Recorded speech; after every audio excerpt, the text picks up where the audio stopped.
రోజులానే శంకర్ కథ చెప్పమని మారం చేశాడు.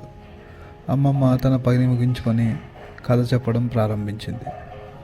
అన్నం పరబ్రహ్మ స్వరూపం. తరచుగా ఈ మాట మన పెద్దవాళ్ళు అంటుండగా వింటుంటాం.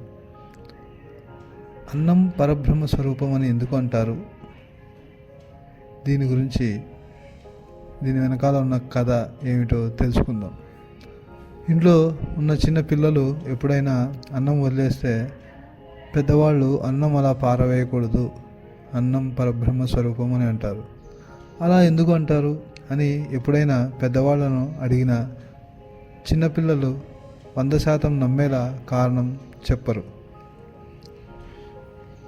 మిత్రులారా, దీని వెనకాల కథ ఏమిటో మనం తెలుసుకుందాం. నిజానికి ప్రతి జీవి పుట్టకముందే ఆ జీవికి కావాల్సిన ఆహార పదార్థాలు ఈ భూమి మీద పుట్టిస్తాడు భగవంతుడు. అందుకే ఏ జీవి ఈ నేల మీద పడ్డా నారు పోసిన వాడు నీరు పోయకపోడు అని భగవంతుని గురించి పెద్దవాళ్ళు అంటుంటారు.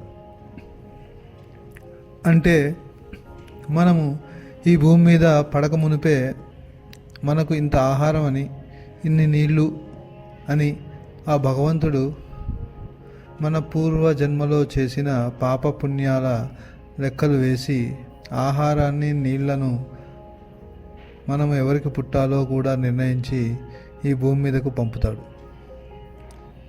ఎప్పుడైతే ఒక జీవికి ఆయన ప్రసాదించిన నీళ్లు, ఆహారం అయిపోతాయో ఆ జీవికి ఈ భూమి మీద నూకలు చెల్లి ఆ జీవి ఆయువు పూర్తి అవుతుంది.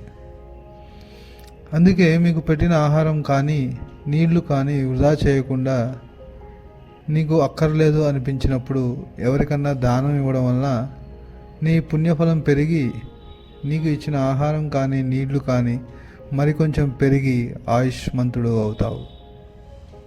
లేదా నీకు అని ఆ దేవదేవుడు ఇచ్చిన ఆహారాన్ని నేలపాలు చేస్తే నీకు లెక్కగా ఇచ్చిన ఆహారం తరిగి నీ ఆయువు క్షీణిస్తుంది. ఏ తల్లి అయినా చూస్తూ చూస్తూ బిడ్డ ఆయువు తరిగిపోవడంలో చూడలేక అన్నం పారవేయకు అని 10 సార్లు చెప్తుంది. అవసరమైతే దండిస్తుంది కూడా.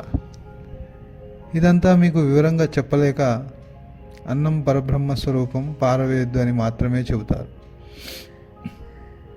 అందుకే అన్ని దానాల్లో కల్లా అన్నదానం మంచిది అని పెద్దలు అంటుంటారు. ఈ భూమి మీద ఉన్న ఏ జీవికైనా ఆహారం పెడితే కడుపు నిండా తిని నిండు మనసుతో పెట్టిన వారిని ఆశీర్వదిస్తారు. మనం ఏది దానం చేసినా ఇంకా ఇస్తే బాగుండు అన్న ఆశ ఉంటుంది. బంగారం, డబ్బులు, బట్టలు ఇలా ఏదైనా ఇంకా ఇంకా కావాలి అనిపిస్తుంది. కానీ అన్నం పెడితే మాత్రం పొట్ట ఒప్పుకోదు, జీవికి తృప్తి కలుగుతుంది. అందుకే అన్నదానానికి మించిన దానం లేదు అంటారు. జీవుల పొట్ట నింపి బ్రతుకునిస్తుంది కాబట్టి ఆహారాన్ని వృధా చేయకూడదు అంటారు. మీకు ఈ వివరణ నచ్చినట్లయితే కామెంట్ సెక్షన్లో మీ అభిప్రాయాన్ని తెలియజేయండి.